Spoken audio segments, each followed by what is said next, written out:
Peter Drucker, le gourou du management, disait qu'un patron prenait en moyenne une cinquantaine de décisions non anodines, voire importantes, chaque jour.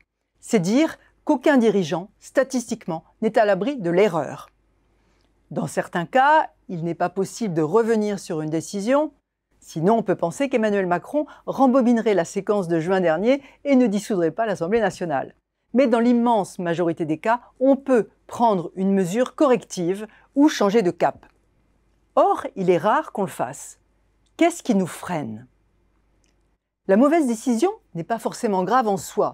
L'histoire économique regorge d'erreurs de management qui ont conduit à un succès plus grand que celui que l'on espérait parce qu'elles ont catapulté l'entreprise sur un tout autre terrain. Alors pourquoi est-il si difficile de revenir sur une décision? Il faut comprendre le mécanisme à l'œuvre pour pouvoir s'en affranchir, car il est dommage de se priver de retours en arrière bénéfiques.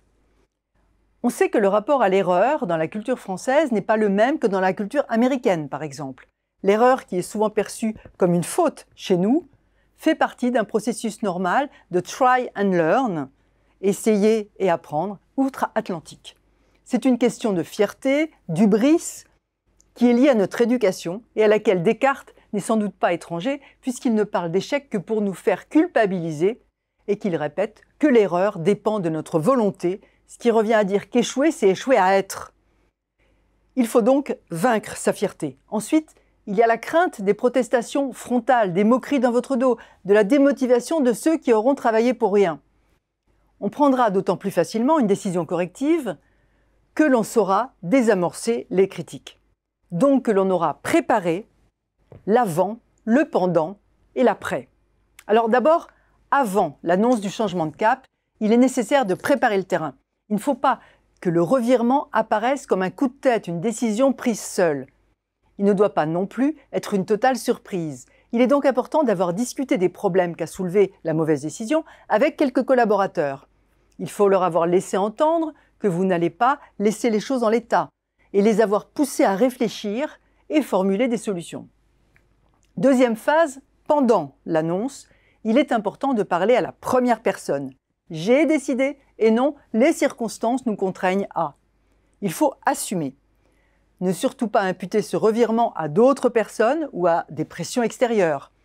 Vous pouvez en revanche faire allusion aux discussions que vous avez eues. Avoir un raisonnement logique, argumenté, des chiffres ou un plan précis est indispensable. On conseille traditionnellement de faire votre annonce un vendredi, dans l'idéal juste après le repas, quand tout le monde est un peu ramolli, pour minimiser les critiques et la durée d'une éventuelle rébellion. Mieux vaut surtout miser sur une bonne préparation. Dernière phase, après l'annonce. Les questions ne vont pas manquer. Il faut les avoir imaginées et avoir vos réponses toutes prêtes. Aucune objection ne doit vous prendre au dépourvu. Évidemment, il ne faut pas revenir tous les 3 jours sur vos décisions si vous ne voulez pas passer pour une girouette. Si les changements de cap sont trop fréquents, c'est le processus de décision qu'il faut interroger. Mais utilisé à bon escient, l'aveu de l'erreur et sa rectification vous feront gagner en crédibilité.